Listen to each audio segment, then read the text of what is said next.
Is it worth saying?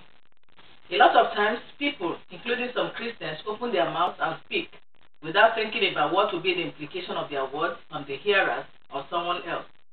For instance, someone confides in you about the problem he has in his marriage, expecting you to pray along with him and possibly give him some godly advice.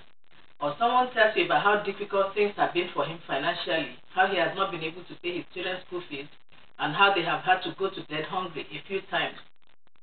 Instead of interceding for that person and trying to see if there is any other way you can help, you begin to broadcast news of his woes to everyone that cares to listen, creating shame and reproach for that man in the neighborhood where he lives, his larger family, the church, and so on.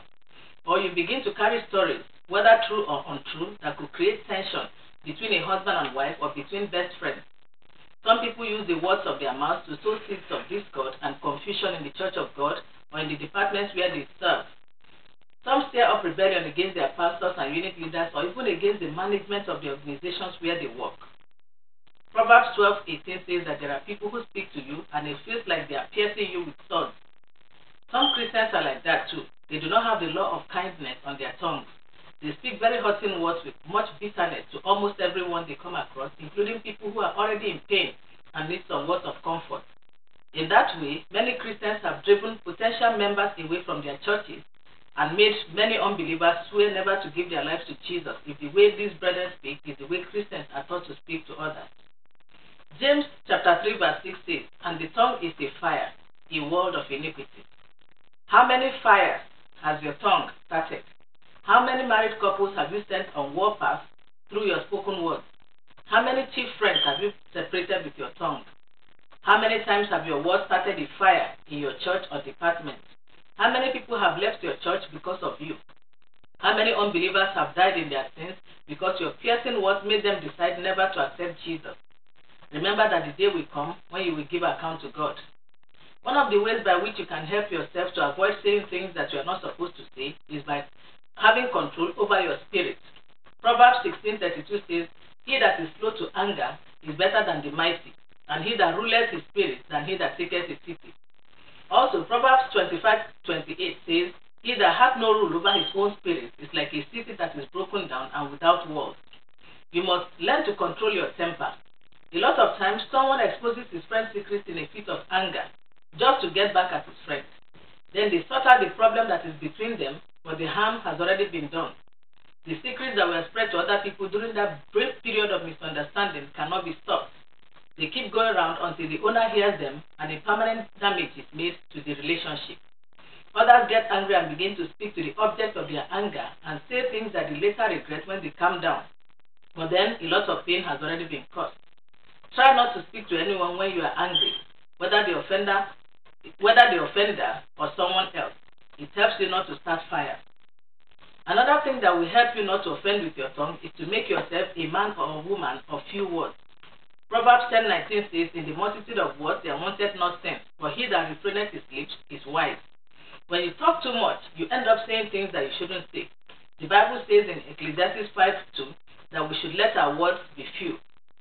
A young child once said something like this to his mother: "You are so quiet, I have a feeling that you count your words before you speak." The lesson is not for us to begin to literally count our words before we speak, but to study to be quiet, as Paul admonished us in 1 Thessalonians 4:11. Matthew 12:34, "O generation of vipers, how can ye, being evil, speak good things? For out of the abundance of the heart, the mouth speaketh." And Philippians 4:8 tells us what to fill our hearts with, so that the words that proceed out of our mouths will not be evil, nor words that sting and destroy. It says, "Finally, brethren, whatsoever things are true, whatsoever things are honest, whatsoever things are just, whatsoever things are pure, whatsoever things are lovely, whatsoever things are of good report, if there be any virtue, and if there be any praise, think on these things." The word of God satisfies all these conditions, so let us make it the object of our constant thought and meditation. It will transform our hearts, making us gentle, loving, sweet, and so on, just like Jesus. And of course, you cannot have a gentle spirit and be speaking words that would hurt others or create tension among them. Only good and edifying words will proceed from the lips of a man with a gentle heart. We should also see Philippians 4:8 as providing us with a very beautiful guide that should help us determine what to say and what not to say.